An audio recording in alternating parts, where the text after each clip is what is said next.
மன்னர்க்கு மன்னுதல் செங்கோன்மை அஃதின்றேல் மன்னாவாம் மன்னருக்கு ஒளி. இதன் பொருள் என்னவென்றால், அரசருக்கு புகழ் நிலைபெறக் காரணம் செங்கோல் முறையாகும். அஃது இல்லையானால் அரசருக்கு புகழ் நிலைபெறாமல் போகும். அன்பு தமிழ் நெஞ்சங்களுக்கு வணக்கம். நம்ம முதல்வரை ரொம்பவே ப்ரொடெக்டடாக அணைக்கட்டியே கொண்டு வருவாங்க பார்த்துறீங்களா? அதற்கு காரணம் என்ன அப்படின்னு நீங்கள் யோசிக்கலாம். அதுக்கு காரணம் மெயின் ரீசன் வந்து செக்யூரிட்டி. அவருக்கு வந்து செக்யூரிட்டி கொடுக்கணும். ஏன்னா 8 கோடி பேரோட முதல்வர், அவருக்கு செக்யூரிட்டி கொடுக்கணும். ஆனால் இன்னொரு விஷயமும் இருக்குது. என்ன அப்படின்னு பார்த்தீங்கன்னா, யாரும் அவரை பார்த்து கேள்வி கேட்டுறக்கூடாது, ஒரு சங்கட்டமான சூழ்நிலையில் அவரை வச்சிடக்கூடாது. அவர் வந்துட்டு ஒரு கைப்பாவையாக செயல்படுறாரு யாருக்கோ அப்படின்னு இபிஎஸ் அவர்கள், அண்ணாமலை அவர்கள் டைம் அண்ட் அகைன் சொல்லிக்கிட்டு இருக்காரு. அப்போ அந்த குற்றச்சாட்டு உண்மையாக இருந்துச்சு அப்படின்னு பார்த்தீங்கன்னா, யாராவது கேள்வி கேட்டால் ஏதாவது ஒரு குற்றச்சாட்டு வச்சு அதை பதில் சொல்லக்கூடிய ஒரு நிலைமையில் அவர் இல்லாமல் போயிடுவாரோ அப்படிங்கிற பயத்தினால தான் இந்த அணைக்கட்டியே கொண்டு வராங்களா அப்படிங்கிற ஒரு சந்தேகம் இப்போ எல்லாரும் எழுப்புறாங்க. இதுக்கு ஒரு பெஸ்ட் எக்ஸாம்பிள் என்ன அப்படின்னு பார்த்தீங்கன்னா, இப்போ ரீசெண்டாக இந்த சிறப்பு கிராம சபை கூட்டம் ஒன்று நடத்தினாங்க. அதான் இப்போ 4லேருந்து 6 ஆக்குறேன்னு சொன்னாங்க பார்த்தீங்களா? இதுக்கு முன்னாடி கிராம சபா மீட்டிங் அப்படின்னு சொல்லிட்டு பிரசாந்த் கிஷோர் ஐடியாவில், பிஹார் பார்ப்பனோட ஐடியாவில் வந்துட்டு எல்லா இடத்துலையும் போய் ஒரு ஜமக்காலத்தை ஒன்று விரிச்சிருவாங்க. அதே ஜமக்காலத்தை இங்கே விரிச்சு வச்சிருக்காங்க. இப்போ பார்த்தீங்கன்னா, அன்று இன்று, அன்னைக்கு வேற இன்னைக்கு வேற கிடையாது, அண்ணன் என்னைக்குமே ஒரே கெட்டப் தாண்டா அப்படிங்கிற மாதிரி அதே ஜமக்காலத்தை வச்சு உட்கார வச்சுட்டாங்க. இங்கே கொஞ்சம் ஆட்கள், அங்கே கொஞ்சம் ஆட்கள். இந்த தடவை கொஞ்சம் சேஃபாக இருக்காங்க. போன தடவை என்ன ஆயிடுச்சு அப்படின்னா, வேலுமணி ஆட்கள்லாம் ஊடுருவி உள்ளே வந்துட்டாங்க. வேலுமணி பக்கத்து வீட்டில் தங்கி இருக்கக்கூடிய பெண்மணி தான் வந்து கேள்வி கேட்குது அப்படின்னு இவருக்கு எப்படி தெரியும்னு தெரியல. ஆனால் அன்னைக்கு சொன்னார், அது வேலுமணி அமிச்சாள் தானே, வெளியே போ அப்படின்னு. ஸோ இந்த தடவை என்ன பண்ணிட்டாங்க அப்படின்னா, இந்த ஜமக்காலத்தை எல்லாத்தையும் போட்டு பயங்கரமான செக்யூரிட்டி செக் அப்படின்னு கேள்விப்பட்டோம். வெள்ளை துணியில் ஒரு பார்டர் போட்டு அங்கங்கே கொத்து கொத்தா ஆம்பளைங்களையும் பெண்களையும் உட்கார வச்சிருக்காங்க. அது என்னப்பா அது பார்டர் அப்படின்னா அது நமக்கு தெரியல. இந்த பார்டருக்குள்ளே போயிட்டா அவங்க வேலுமணி ஆட்கள் இல்லை அப்படின்னு கன்ஃபார்ம் பண்ணுறதுக்கு தான் அதை போட்டிருக்காங்களான்னு தெரியல. செக்யூரிட்டி செக் வேறு லெவலில் இருந்திருக்குன்னு நமக்கு தெரிய வந்திருக்கு. காரணம் என்ன அப்படின்னு பார்த்தீங்கன்னா, ரீசெண்டாக இப்போ நம்ம திரு அமித்ஷா அவர்களை பார்க்கறதுக்கு உண்டான ஒரு வாய்ப்பு கிடைச்சிச்சு. அது ஒரு பெரிய வாய்ப்பு. அங்கே பார்த்தீங்கன்னா பயங்கரமான செக்யூரிட்டி செக் இருக்கும், நிறைய கிளியரன்ஸ் கிடைக்கணும், அந்த ஹோம் மினிஸ்ட்ரி ஒத்துக்கணும், அந்த விஷயங்கள்லாம் இருக்குது. ஸோ அந்த வாய்ப்பு நமக்கு கிடைச்சிது. அதுக்கு ஈக்குவலாக இங்கே வந்து செக்யூரிட்டி செக் பண்ணியிருக்காங்க. எதுக்கு? இவர் எதுவும் டேமேஜ் பண்ணிடக்கூடாது இல்லை, ஏதாவது இந்த மாதிரி ஆட்கள் வந்து கேள்வி கேட்டுறக்கூடாது, அது சோஷியல் மீடியாவில் ஒரு பிரச்சனை ஆகிடக்கூடாது அப்படிங்கிறதுக்காண்டி இவனை கொண்டு போய் உட்கார வச்சுருக்காங்க. இப்போ இந்த மாதிரி எல்லாரையும் கொண்டு போய் செட்டப் பண்ணி உட்கார வச்சுட்டாங்களா? அங்கே என்ன கேட்குறாங்க அப்படின்னா, திரு ஸ்டாலின் அவர்களோட ஃபஸ்ட்டு கேள்வி பாருங்களேன், அதுதான் வேடிக்கையான கேள்வி. அப்புறம் எல்லாம் நல்லா இருக்கீங்களா அப்படின்னு கேட்டுட்டு, எல்லாம் திருப்தியாக இருக்கீங்களா, ஒரு வருஷம் முடிஞ்சிச்சுல, திருப்தியாக இருக்கீங்களா? அந்த நேரத்தில் பவர் கட் ஆகிருக்கணும். ஆனால் ஜென்ரேட்டர்லாம் விவரமாக கொண்டு போய் வச்சுருப்பாங்க. பவர் கட் ஆயிருந்தால் சிம்பாலிக்காக தெரிஞ்சிருக்கும் இந்த அளவுக்கு தான் மனுஷங்க திருப்தியாக இருக்காங்க அப்படின்னு. நல்லா இருக்கீங்களான்னு கேட்டேன். இந்த ஆட்சி வந்து கிட்டத்தட்ட ஒரு வருஷம் ஆக போகுது. வர 7ஆம் தேதி ஒரு வருஷம் ஆக போகுது. இந்த ஒரு வருஷத்துல இந்த ஆட்சி திருப்தியா இருக்கா சொல்லுங்க. அவர் ஃபஸ்ட்டு என்ன கேட்குறாரு அப்படின்னு பார்த்தீங்கன்னா, ஸ்டாலின் பஸ் எல்லாம் எப்படி இருக்குது அப்படின்னு. ஏது ஸ்டாலின் பஸ்ஸா அப்படின்னு யோசிக்க தோணுதா? இந்த சின்ன குழந்தைங்களாம் சொல்லுவாங்க பார்த்தீங்களா, இது வந்து ராஜுவோட வீடு, இது ராஜுவோட பைக்கு, இது ராஜுவோட அண்ணா அப்படின்னு சொல்லுவாங்க பார்த்தீங்களா. யாரா அந்த ராஜுனா? நான் தான் அப்படிங்கிற மாதிரி இந்த குழந்தைங்க பேசுகிற மாதிரியே அவர் பேசிக்கிட்டு இருக்காரு. இது எப்படி கவர்மெண்ட் பஸ் ஸ்டாலின் பஸ் ஆச்சு அப்படின்னா, அதுலேயும் ஒரு சோசியலிச சித்தாந்தம் இருக்குது. என்னன்னு பார்த்தீங்கன்னா, இது உங்கள் சொத்து, மறுக்கப்படுறா, இது உங்கள் சொத்து, மறுக்கப்படுறா, இது உங்கள் சொத்து அப்படின்னு வடிவேல் படிப்பார் பார்த்தீங்களா. அந்த சேம் பாலிசியை இவர் ஃபாலோ பண்ணுறாரு. அதனால் அது ஸ்டாலின் பஸ்ஸு, இந்த கேமரா தம்பி பஸ்ஸு, உங்கள் பஸ்ஸு, எல்லார் பஸ்ஸும் இருக்கலாம். ஸோ இந்த ஸ்டாலின் பஸ் எப்படி இருக்குது அப்படின்னு அவர் கேட்டிருக்காரு. அதுக்கு எல்லாரும் என்ன சொல்லுவாங்க, எல்லாம் கூட்டு வந்த ஆட்கள் இப்படி பார்த்துட்டு சூப்பர் தலைவா அப்படின்னு அவங்க அவர் பதில் சொல்லியிருக்காங்க. என்ன ஸ்டாலின் பஸ்ல போயிட்டு இருக்கீங்களா? ஸ்டாலின் பஸ்னா என்ன தெரியுமா உங்களுக்கு? மகளிர் பஸ் இலவசம் போயிட்டு இருக்கீங்க. அடுத்தது ஒரு பெண்மணியை பார்த்து கேட்குறாங்க. இதுதான் வந்து பாயிண்டட் கொஸ்டின். என்ன அப்படின்னு பார்த்தீங்கன்னா, ஏமா இந்த பள்ளி மேலாண்மை குழு ஒன்று ஃபார்ம் பண்ணியிருக்கோமே, அதை பற்றி உங்களுக்கு தெரியுமா அப்படின்னு ஒரு லேடியை பார்த்து, அந்த ஃபஸ்ட்டு கட்டத்தில் 2வது ரோவில் 3வது உட்காந்துருக்காங்க பார்த்தீங்களா, ஓகே அவங்கள கேளுங்க அப்படின்னு யாரோ சொன்ன மாதிரி இவர் கரெக்டாக அங்கே கேட்குறாரு. அப்போ அதுக்கு அந்த லேடி என்ன சொல்கிறாங்க அப்படின்னு பார்த்தீங்கன்னா, தெரியுங்க, நல்லா தெரியுமே அப்படின்னு சொல்லிட்டு, சரி அதில் யாரெல்லாம் இருக்காங்கன்னு தெரியுமா அப்படின்னு கேட்டால், அது எனக்கு தெரியாதுங்க, அது இவங்களுக்கு தெரியும் அப்படின்னு பக்கத்தில் காட்டுறாங்க.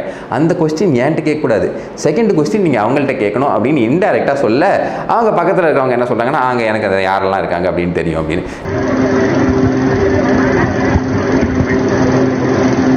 பள்ளி மேலாண்மை குழு அமைச்சிருக்காங்க. யார் இருக்காதுல்ல சார்? அது தெரியாது சார். ஆனால் குழு அமைச்சிருக்காங்க, இவங்க இருக்காங்க. டீட்டெயில்ஸ் சொல்லுங்க. நம்மளோட சந்தேகம் என்ன அப்படின்னா, குழு ஒன்று இருக்குன்னு தெரியும், அதில் யாரெல்லாம் இருக்காங்க அப்படின்னு அவங்களுக்கு தெரியும்னு உங்களுக்கு எப்படி தெரியும்? எல்லாம் ஸ்கிரிப்ட் படி போய்கிட்டு இருக்கும்போது நடுவில் இந்த கேள்வி கேட்காதீங்க சார், குழப்பல மண்ணாவாரி போடாதீங்க சார் அப்படின்னு பல பேர் மைண்ட் வாய்ஸ் நமக்கு கேட்டதுனால அதுக்கு மேலே பெருசாக நாங்கள் எந்த கேள்வியும் கேட்க விரும்பல. மூணாவது ஒன்று கொஞ்சம் சீரியஸான பிரச்சனை என்ன அப்படின்னு பார்த்தீங்கன்னா, ஒரு லேடி எழுந்து சொல்லுது, ஐயா எங்கள் ஊரில் வந்து இந்த கிட்னி ஃபெயிலியர் நிறையா ஆகுது அப்படின்னு. என்னது கிட்னியா அப்படின்னு திரு ஸ்டாலின் அவர்கள் அவரே வந்து ஆச்சரியப்பட்டு கேட்குறாரு. ஆமாங்க நிறைய கிட்னி ஃபெயிலியர் ஆகுது. இது ஏதோ டெக்னிக்கலான கொஸ்டின் கேட்குறாரு. 1 second collector please come standing அப்படின்னு அவர் கலெக்டர் அவர்களை கூப்பிட்றாரு. கலெக்டர் வந்துட்டு அவர் என்ன சொல்கிறார் அப்படின்னு பார்த்தீங்கன்னா, அது வேறு ஒன்றும் பிரச்சனை இல்லைங்க, அது இந்த தண்ணினால் ஏதாவது பிரச்சனை இருக்கா அப்படின்னு நாங்கள் ஆராய்ஞ்சிக்கிட்டு இருக்கோம். நாங்கள் வந்து என்ன பண்ணோம் அப்படின்னு பார்த்தீங்கன்னா, கிட்டத்தட்ட ஒரு 255 சாம்பிளை ஒன்று கலெக்ட் பண்ணிவிட்டு எல்லாமே கொண்டு போய் செக் பண்ணியிருக்கோம். இது வரைக்கும் அது இந்த ரிசல்ட் இருக்குது பார்த்தீங்களா, அந்த ரிசல்ட்டில் அந்த மாதிரி எந்த ஒரு பிரச்சனையும் தெரியல. ஸோ தண்ணி கிடையாது, தேவையான விஷயங்கள் நாங்கள் பண்ணுறோம் அப்படிங்கிற மாதிரி அவர் சொல்லியிருக்காரு. உடனே திரு ஸ்டாலின் அவர்கள் பண்ணிடுவீங்களா, நம்பலாமா, ஓகே நெக்ஸ்ட் கொஸ்டின் அப்படின்னு சொல்லிட்டு அவர் பாஸ் ஆன் பண்ணிட்டு போயிடுறாரு. ஐயா இந்த ஏரியாவில் தெர்மாக்கோல் கம்பெனி எல்லாம் இருக்கியா, இந்த தெர்மாக்கோல் கம்பெனினால இங்கே நிறைய பிரச்சனைகள் இருக்கியா? உடனே திரு ஸ்டாலின் அவர்கள் என்ன சொல்லிட்டார், ஓகே ஒன்றும் பிரச்சனை இல்லை, எல்லாத்தையும் நான் பார்த்துக்கிறேன் சார், என்ன மேட்டர்னு கேளுங்க சார், நாங்கள் பார்த்துக்குறோம் சார், ஃபுல்லாத்தையும் முடிச்சிருவோம், டோன்ட் வரி, பிரச்சனை எல்லாத்தையும் முடிச்சிருவோம் அப்படிங்கிற மாதிரி அவர் பேசியிருந்தாரு. ஐயா என் ஊர்ல ரொம்ப நாளா கிட்னி ஃபெயிலியர்ன்றாங்க, என்ன பிரச்சனை தெரியல. என்னது கிட்னியா கிட்னி ஃபெயிலியர்ன்றா, தண்ணி பிரச்சனையா, என்ன பிரச்சனையே தெரியல ஐயா.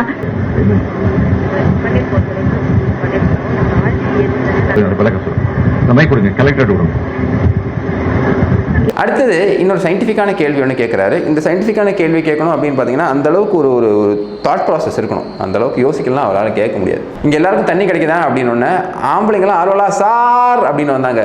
நோ பாய்ஸ், ஒன்லி லேடிஸ், பொண்ணுங்க மட்டும் சொல்லுங்கம்மா ஏதாவது பிரச்சனை இருக்கா, இங்கெல்லாம் தண்ணி கிடைக்குதா அப்படின்னு கேட்டோன்னே அங்கே ஒரு லேடி மைக்கை வாங்கிட்டு கிடைக்குதுங்க சார் அப்படின்னு சொல்லியிருக்கோம். அதோடு அவர் விட்டுருக்கலாம். எங்கிருந்துமா கிடைக்குது அப்படின்னு கேட்டோன்னே எல்லாம் பூமியில் இருந்தாங்க கிடைக்குது அப்படிங்கிற அளவுக்கு அந்த அம்மா பேசியிருக்காங்க. அவங்களுக்கு ஒரு வேளை ஸ்கிரிப்ட் போய் சேரலையோ, இல்லை ஸ்கிரிப்ட் கொடுத்த பேப்பரில் வடை சாப்பிட்டு தூக்கி போட்டாங்களோ அப்படிங்கிற கேள்வியை எதிர்கட்சிகள் இப்போ எழுப்புறாங்க. இங்கே குடிநீர் பிரச்சனை எப்படிமா இருக்கு? ஆமாம் இங்கே விடும், நீங்க பேசாம இருங்க தம்பி, ஆண்கள் கொஞ்சம் அமைதியா இருக்கு, பெண்கள்கிட்ட பேசிட்டு எதுவும் பிரச்சனை இல்லைங்க ஐயா, நல்லா இருக்குங்க ஐயா. எங்க இருந்து உங்களுக்கு குடிநீர் கிடைக்குது? இங்க பூமியிலிருந்து தான். ஸோ லோக்கல் பிரச்சனைகளில் ஆண்களை விட முக்கியத்துவம் பெண்களுக்கு அவர் அங்கே கொடுத்துருக்காரு, இது நமக்கு தெரிய வருது. இன்னொரு கேள்வி பாருங்க, ஏதாவது வேணுன்ட்டே திரு ஸ்டாலின் அவர்களை கலாய்க்கிறதுக்கு வேண்டி இவங்க பண்ணியிருக்காங்களா அப்படின்னு நமக்கு ஒரு கேள்வி எழுது. ரேஷன் கடையில் அரிசி சரியில்லை அப்படின்னு ஒரு பிரச்சனை இருக்குது. இது நிறைய இடத்துல நீங்கள் பார்த்துருப்பீங்க, சில ரேஷன் கடைகளில் அரிசி சரியாக இருக்காது. ஸோ இப்போ சமீப காலத்தில் கூட இந்த ரோடு ஃபுல்லாக அந்த வாங்கின அரிசியை கொட்டிகிட்டே போனாங்க. ஏன்னா அந்த அரிசியோட குவாலிட்டி சரியில்லை அப்படின்னு சொல்லிட்டு. சரி இந்த அரிசியோட குவாலிட்டி சரியில்லை அப்படின்னு கடையில் சொன்னால் நீ எங்கே வேணால் போய் சொல்லிக்கோ, உன்னால் ஒன்றும் பண்ண முடியாது அப்படின்னு கடைக்காரன் சொல்கிறா சார் அப்படின்னு சொல்லியிருக்காங்க. அதுக்கு திரு ஸ்டாலின் அவர்கள் என்ன சொல்லியிருக்காங்கன்னா, நியாயமாக கேட்டிருக்காரு, எந்த கடை அப்படின்னு கேட்டோன்னே சார் ரேஷன் கடை தான் அப்படின்னு மறுபடியும் ஒரு மொக்கை கொடுத்துருக்காங்க. எனக்கு என்னமோ இந்த கூட்டத்தில் இன்னும் வேலுமணி ஆட்கள் உள்ளதான் இருக்காங்க, நேரடியாக கேள்வி கேட்டால் பிரச்சனையாயிருன்னு சொல்லிட்டு இந்த மாதிரி அவரை மொக்க பண்ணுறாங்களோ அப்படிங்கிற சந்தேகம் எழுது. திமுக நண்பர்கள் உள்ளே எதுக்கும் ஒரு தடவை செக்அப் பண்ணி பார்க்கறது பெட்டர். ஏன்னா ரேஷன் கடையில் தான் வாங்கியிருக்காங்கன்னு தெரியுமே, எந்த ஊர் ரேஷன் கடை அப்படின்னு தான் அவர் கேட்டார். ஆனால் அந்த பொம்பளை என்ன பண்ணிருச்சு அப்படின்னா, ரேஷன் கடையில் தான் அங்கே வாங்குகிறோம். இது பார்க்கும்போது நமக்கு என்ன ஞாபகம் வருது அப்படின்னு பார்த்தீங்கன்னா, எங்கடா மொட்டை அடிச்சிங்க, தலையில தான். சரி அதை கூட எங்கே காது குத்துனீங்க, காதில் தான். அப்போ கடுப்பாய் வடிவேல் போவார்ல, அந்த மாதிரி ஸ்டாலின் அவர்கள் போய் அதுக்கப்புறம் திருப்பி வரலன்னா அந்த ஊரை யாரு காப்பாற்றுவா? போயிட்டு அரிசி கேட்டா சொல்றாங்க, அவங்க கொடுக்கறதா தான் நாங்க போட முடியும், நல்லா இல்லாத அரிசியே போடுறாங்க. ஒரு அரிசி கூட நல்லா இல்லை, எத்தனை வந்து கீழே தான் போடுறோம், நாங்க எப்படி சாப்பிட முடியாத? நீங்க எங்க போய் சொல்லிக்கிறீங்களோ அங்க போய் சொல்லுங்கன்றாங்க. எந்த கடையில் சொன்னாங்க? ரேஷன் கடையில். இதே போல் ஸ்ரீபெரும்புத்தூரில் உட்காந்துட்டு இருக்கும்போது பக்கத்தில் ஒரு பெண்மணி வந்துட்டு படிக்கிறாங்க. அவங்க படித்து 2 செகண்ட் நீங்கள் கேட்டாலே தெரியும் இதில் எங்கேயோ தகராறு இருக்குது. இது தமிழ் பேச முயற்சி பண்ணக்கூடிய ஒரு தெலுங்கு சகோதரி அப்படின்னு நமக்கு பார்த்தோன்னா தெரிஞ்சிடும். அவங்க ஒரு பொறுப்பில் இருக்காங்க. ஸோ அவங்க வந்துட்டு ஃபுல்லாத்தையும் படித்து கடைசியில் நன்றிலு அப்படின்னு சொல்லும்போது இவர் கண்டுபிடிச்சிடுறாரு, ஆஹா மணவாடா நம்மாட்களா தெலுங்குல எழுதி வச்சு தான் படிக்கிறீங்களா? அப்போ தான் அந்த துண்டுச்சீட்டோட அருமை வந்து நிறைய பேருக்கு புரியுது. தெலுங்குல எழுதி வச்சு தமிழில் படித்தா இப்படி தான் இருக்கும் அப்படிங்கிற மாதிரி அவரே பாராட்டிடுறார். அவங்களுக்கு தெரியாதுங்க, தெரியலாம் கூட இந்த அளவுக்கு கஷ்டப்பட்டு அவங்க ட்ரை பண்ணி தமிழில் படிக்கிறாங்க. ஏங்க தமிழ்நாட்டில் ஒரு பொறுப்பில் இருக்கிறவங்க தமிழ் நல்லா படிக்கணும் அப்படிங்கிற ஒரு அடிப்படை தேவை, வேறு எதுவுமே தேவையில்லை. அதில் வந்துட்டு கவிதை எழுதணும், அதில் வந்துட்டு ஒரு சொற்பொழி வாட்டணும் எல்லாம் தேவையில்லை. பேசிக்காக படிக்கணும் அப்படின்னு மற்ற இந்த டிஎன்பிசியெல்லாம் கொண்டு வரீங்களே, அப்போ இந்த மக்கள் பிரதிநிதியாக இருக்கக்கூடிய ஆட்களுக்கு அந்த ஒரு கம்பல்ஷன் இல்லையா அப்படிங்கிறது தான் எங்களோட கேள்வி. இதில் கூட சைடில் பார்க்குறாரு டிஆர் பாலு அவர்களோ யாரோ உட்காந்துருக்காங்க சைடில், பார்த்துட்டு என்னதையா இதெல்லாம், அது நம்ம மனவாடெல்லாம் இந்த அளவுக்கு வளர்ந்துட்டாங்களா அப்படிங்கிற அளவுக்கு அவர் பார்க்குறாரு. இதுலேருந்து நம்ம என்ன புரிஞ்சுக்கலாம் அப்படின்னு பார்த்தீங்கன்னா, திரு ஸ்டாலின் அவர்கள் இங்கே ஜெயிச்ச போது ஆந்திராவில் கொண்டாடுறாங்க, அதே மாதிரி ஆந்திராக்காரங்க இங்கே வரும்போது ஸ்டாலின் அவர்கள் இந்த மாதிரி பதவி கொடுத்து கொண்டாடுறாரு. எல்லாம் கொடுக்கல் வாங்கல் தான், புரியல, கிவ் அண்ட் டேக் பாலிசி தான். என்ன எவ்வளவு பாலிசியோ அப்படின்னு நினைக்காதீங்க, இதுதான் அரசியல் அப்படிங்கிறது தான் எங்களோட ஒரு புரிதலாக இருக்கு.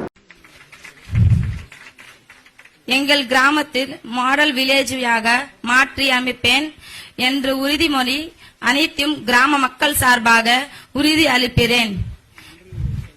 பெண்களுக்கு 50% ரிசர்வேஷன் கொடுத்ததாக தமிழக அரசாங்கத்துக்கு நன்றி சொல்கிறேன். இந்த வாய்ப்பு கொடுத்ததுக்கு மாண்புமிகு முதலமைச்சர்களுக்கு ரொம்ப நன்றி. தேங்க்யூ.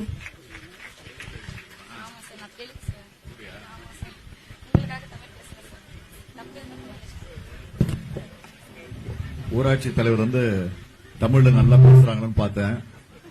அவங்க தெலுங்குல எழுதி வச்சுட்டு அதை தமிழாக்க பண்ணி படிக்கிறாங்க. அதுக்காக உங்களுக்கு என்னுடைய பாராட்டுக்கு. நீங்களும் கரவுல எழுப்பி உங்கள் வாழ்த்துக்களை சொன்னேன்.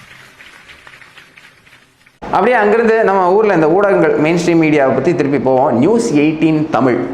நியூஸ் 18 தமிழ் வந்து என்ன பண்ணியிருக்காங்கன்னா, ஒரு கருத்தரங்கம் மாதிரி ஒன்று ஆர்கனைஸ் பண்ணியிருக்காங்க. அதில் வந்து டாபிக் என்ன அப்படின்னு பார்த்தீங்கன்னா, இப்போ தமிழ்நாட்டுக்கு எது தேவை, திராவிட மாடலா தேசிய மாடலா அப்படிங்கிற கேள்வி. அது உங்களுக்கு எல்லாருக்கும் தெரியும். திராவிட மாடலை சப்போர்ட் பண்ணுறதுக்கு தொல் திருமாவளவன், அதுக்கப்புறமா எழிலன், அப்புறமா வந்துட்டு நாஞ்சில் சம்பத் அவர்கள்.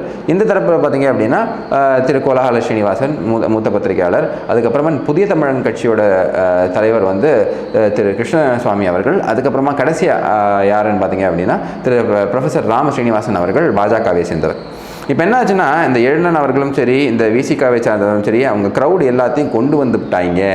இதை கோலாஹல ஸ்ரீனிவாசன் அவர்கள் பேச ட்ரை பண்ணும்போதும் சரி, அதே மாதிரி கிருஷ்ணசாமி அவர்கள் பேச ட்ரை பண்ணும்போதும் சரி, பயங்கரமான ஒரு கூச்சல் குழப்பம் போடுறாங்க. அந்த ஆடியன்ஸ் எல்லாம் பார்த்தீங்க அப்படின்னா அது வந்துட்டு ஒரு ரெடியாக வந்திருக்காங்க. எழிலன் அவர்களும் சரி, இந்த தொல் திருமாவளவன் அவர்களும் சரி, அவங்க ஆதரவாளர்கள் எல்லாத்தையும் கொண்டு வந்து ஏதாவது எதிர்கருத்து பேசினா சவுண்டு ஓவராக விடணும் அப்படின்னு கொண்டு வந்ததாக ஷியாம் கிருஷ்ணசுவாமி அவர்கள் இருக்கார் பார்த்தீங்களா, கிருஷ்ணசாமி அவர்களோட மகன் இந்த ட்விட்டர் தளத்தில் பதிவிட்டிருக்காரு. இவங்கெல்லாம் ரெடி பண்ணி கொண்டு வந்திருக்காங்க.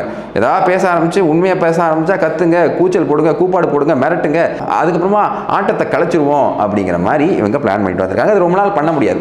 இன்ஃபேக்ட் பிஜேபி அண்ட் புதிய தமிழகம் கட்சியை சார்ந்தவங்க இவங்க இனிமேல் இந்த மாதிரி ப்ரோக்ராம் போகும்போது அவங்களும் ஒரு ஆட்கள், ஒரு படையை திரட்டி தான் போகணும். பட் இதில் என்ன பிரச்சனை அப்படின்னு பார்த்தீங்கன்னா, இது பண்ண ஒரு பெரிய பிரச்சனை வெடிக்கிறதுக்கு உண்டான வாய்ப்புகள் உண்டு. ஸோ இது எல்லாத்தையும் விட்டு இந்த மாதிரி நிறுவனங்கள், நியூஸ் 18 போன்ற நிறுவனங்கள் அவங்க ஆடியன்ஸை கூப்பிடணுமே தவிர இவங்க ஆடியன்ஸை வரக்கூடிய ஆட்கள் ஆடியன்ஸை கூட்டு வர மாதிரி இருக்கக்கூடாது. இங்கே திரு கிருஷ்ணசாமி அவர்கள் சில நியாயமான கேள்விகள்லாம் கேட்குறாரு. என்ன அப்படின்னு பார்த்தீங்கன்னா, என்னையா திராவிடன் ஊழலை ஏமாற்றிக்கிட்டு இருக்கீங்க? கீழ்வெண்மணி இன்சிடென்ட் அப்போ நீங்கள் என்ன பண்ணீங்க? 1995 நடந்த சம்பவத்தப்போ என்ன பண்ணீங்க? மாஞ்சோலை சம்பவத்தப்போ என்ன பண்ணிட்டு இருந்தீங்க? அப்போ யார் ஆட்சியில் இருந்தா? பெரியாரிய கொள்கைன்னு சொல்லி ஏன் ஊரை ஏமாத்துறீங்க அப்படிங்கிற கேள்வி எல்லாம் கேட்குறாரு. அதில் சில விஷயங்கள் நான் உங்களுக்கு போடுறேன். ஆனால் அங்கே ஒரு பெரிய ஒரு பிரச்சனையாக இருக்குது இந்த நியூஸ் 18 நடத்தின அந்த ஷோவில். ஸோ திராவிட மாடல் அருமையாக இருக்குது அப்படிங்கிறதுக்கு பெஸ்ட் எக்ஸாம்பிளே இந்த ஷோ நடத்தும் போது எவ்வளோ கருத்து சுதந்திரம் அங்கே இருந்திருக்கு அப்படிங்கிறது பாருங்க. அதுலேருந்தே உங்களுக்கு புரிஞ்சிருக்கும். அரைப்படி நெல் உயர்வு கேட்டதற்காக 43 பேர் தொழிலாளர்கள் ஒரே குடிசையில் வைத்துக் கொளுத்தப்பட்டார்கள். அதை கண்டித்து திமுக என்ன செஞ்சது? 78ஆம் ஆண்டு விழுப்புரத்திலே 12 பேர் ஆதிவாசி சமுதாயத்தை சேர்ந்தவர்கள் கொல்லப்பட்டார்கள். திமுக என்ன செஞ்சது? 1995ஆம் ஆண்டு கொடியகுளத்தில் மிகப்பெரிய கலவரம் நடந்தது. 100க்கும் மேற்பட்ட கிராமங்கள் அடித்து நொறுக்கப்பட்டன. திமுக என்ன செஞ்சது? நாங்கள் இன்று வந்து நெறிக்குறவர் போய் கட்டிப்பிடிக்கிறீங்க, அதே மாதிரிதான் தோட்டங்களாக கட்டிப்பிடிக்கிறார்கள்.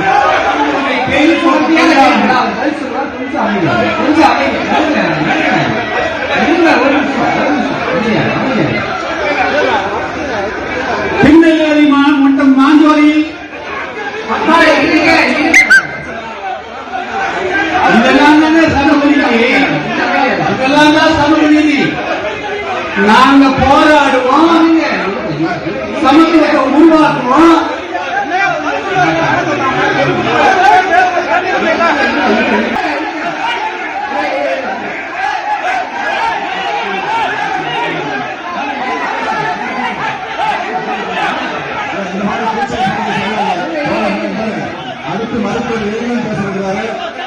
அப்படியே அங்கேருந்து இன்னொரு விஷயம் பார்ப்போம். அதாவது எதிர்கருத்தை நம்ம எப்படி மதிக்கிறோம். இப்போ ஒரு கட்சி இருக்குது, இன்னொரு கட்சியோட தலைவர்கள் இருக்காங்க, ஆனால் அவங்களோட மாண்போட பேசணும், மரியாதையோடு பேசணும், அவங்களுக்கு என்னெல்லாம் ஒரு ப்ரோட்டோகால் படி ரெஸ்பெக்ட் இருக்கோ அது கொடுத்தாகணும்.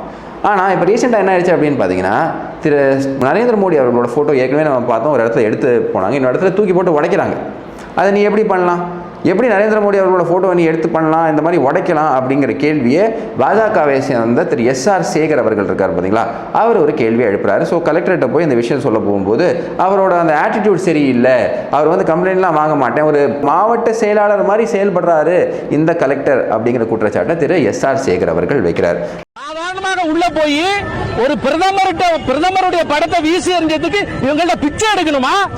பிரதமருடைய படத்தை வீசி எறிஞ்சதுக்கு கேஸ் போடுவதற்கு, எஃப்ஐஆர் போடுவதற்கு கலெக்டர்ட்ட பிச்சை எடுக்கணுமா? நாங்க இந்த அரசாங்கத்தினுடைய கைக்கூலிகளாக, ஏவலாளாக, டிஃபாக்டோ மாவட்ட செயலாளர்களாக கலெக்டர் செயல்படுகிறார். ஆகவே இன்றைக்கு நடக்கிற இந்த லா அண்ட் ஆர்டர் பிரேக் டவுனுக்கு முழுக்க முழுக்க அவர் பொறுப்பேற்க வேண்டும். இங்க பிஜேபி மிக அமைதியாக இங்க ப்ரொடெஸ்ட் பண்ணிட்டு இருக்கு. அனாவசியமாக போலீஸை ஏவி விட்டு எங்க தொண்டர் தூக்கி உதைக்கிறார் ஒரு போலீஸ்காரர். நல்லா புரிஞ்சுக்கணும், நிறைய இடத்துல ஐஏஎஸ் படித்து கலெக்டர் ஆனவங்க, இல்லை ஐபிஎஸ் படித்து எஸ்பி ஆனவங்கலாம், அவங்கெல்லாம் ஓரளவுக்கு அவங்களால வந்துட்டு இந்த பொலிட்டிக்கல் இன்டர்ஃபரன்ஸை ரெசிஸ்ட் பண்ண முடியும். காரணம் என்ன, அவங்களோட மேக்ஸிமம் ஸ்டேட் கவர்மெண்ட் சஸ்பெண்ட் பண்ண முடியும். டிஸ்மிஷல் வந்து பிரசிடென்ட் கையில் தான் இருக்குது, அந்த ஒரு செக்யூரிட்டி இருக்குது.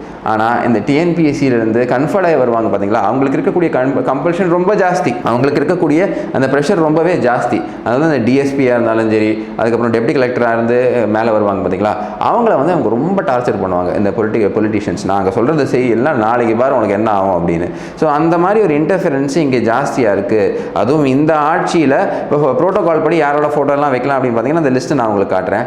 அதில் வந்து பிரசிடென்ட்டு, வைஸ் பிரசிடென்ட்டு, அதுக்கப்புறம் இந்திரா காந்தி, அப்புறம் ஈவேரா ஃபோட்டோ கூட வைக்கலாம்னு சொல்லியிருக்காங்க. மோடி அவர்களோட ஃபோட்டோ வைக்கிறதுல என்ன பிரச்சனை? எல்லா இடத்துலையும் மோடி அவர்களோட ஃபோட்டோ வைத்தே ஆக வேண்டும் அப்படின்னு பாஜகவினர் இப்போ வந்து ரொம்பவே உறுதியாக இருக்காங்க. ஃபோட்டோ அப்படின்னு சொல்லும்போது ஒரு வேடிக்கையான ஒரு விஷயம் நடந்திருக்கு. இப்போ ரீசெண்டாக மேடம் ஜோதிமணி அவர்கள் என்ன சொல்லியிருந்தாங்கன்னா, எனக்கு ராமர்னா யாருன்னே தெரியாது, I don't know who is he அப்படிங்கிற அளவுக்கு பேசியிருந்தாங்க அவங்களோட இங்கிலீஷில். அதில் பார்த்தீங்க என்ன அப்படின்னு பார்த்தீங்கன்னா, சரி நாம் இந்த ஒரு ரீசெண்டாக ஒரு காணொலி பார்த்தோம். அதில் இந்த கரூர்காரங்களையும் சரி, இந்த லோக்கல் ஆட்கள்லாம் போயிட்டு பசங்க என்ன பண்ணியிருக்காங்க, ராமரை யாருன்னு தெரியுமான்னு கேட்டிருக்காங்க. இந்த மேடம் ஜோதிமணி அவர்களோட ஃபோட்டோவையும் காட்டிருக்காங்க. இதை பார்த்துருக்கீங்களா, இந்த ஃபோட்டோவில் இருக்கக்கூடிய நபரை பார்த்துருக்கீங்களா, இவங்க யாருன்னு தெரியுமா அப்படின்னு கேட்டிருக்காங்க. அதில் அங்கேருந்து வந்த ரெஸ்பான்ஸ் எப்படி இருக்குது அப்படின்னு நீங்களே பார்த்துக்கோங்க. I am from Tamil Nadu. I don't know Ram. You ask anybody in Tamil Nadu, we don't see any Ram temple. Tamil Nadu, we don't see any Ram temple. இவர் தெரியும்ண்ணா, ராமர்ண்ணா, இவர் தானே கடவுளாக கும்பிடுறோம். ராமர் ஃபோட்டோவில் தான் பார்த்துருக்குறேன், கோயிலில் பார்த்துருக்குறேன். நல்லா தெரியுமா, இவர் உலகம் ஃபுல்லாக தெரியுமா எல்லாருக்குமே. ராமர் சாமி கும்பிட்றோம், நம்ம வீட்டில் வச்சு படம் வச்சு, அதனால அவரை தெரியும். இன்னொரு ஃபோட்டோ காமிக்கிறேண்ணா, இவங்களை எங்கேயா பார்த்துருக்கேண்ணா. முனையில் அந்த பூ கடை போட்டிருக்காங்க, அவங்கள மாதிரி தான் இருக்காங்க, தெரியல யாருன்ட்டு. எந்தமா யாருன்னு தெரியலையே, நம்ம பார்த்தது கிடையாது. டிவியில் நியூஸில் பார்த்த மாதிரி இருக்கு, அவ்வளோதான். உங்களை எம்பின்னு நினைக்கிறவங்க, ஆனால் அவ்வளோவா தெரியாது. இது யாருன்னு எங்களுக்கு தெரியாது. பார்த்துருக்கேன், அவங்க பேர் தெரியாது எனக்கு. காங்கிரஸ் எம்பி ஜோதிமணி, நான் பார்த்தது இல்லைங்க இது வரைக்கும். அவங்கள யாரும் தெரியலையே, சினிமா ஆக்டரா. இதுலேருந்து என்ன தெரிய வருது அப்படின்னு பார்த்தீங்கன்னா, அடக்கம் அமரல் உயிக்கும், அடங்காமை ஆறலுள் உயித்து விடும் அப்படிங்கிற விஷயத்த மேடம் ஜோதிமணி அவர்கள் எவ்வளோ சீக்கிரம் புரிஞ்சுக்கிறாங்களோ அத்தனைக்கும் அவங்களுக்கு நல்லது.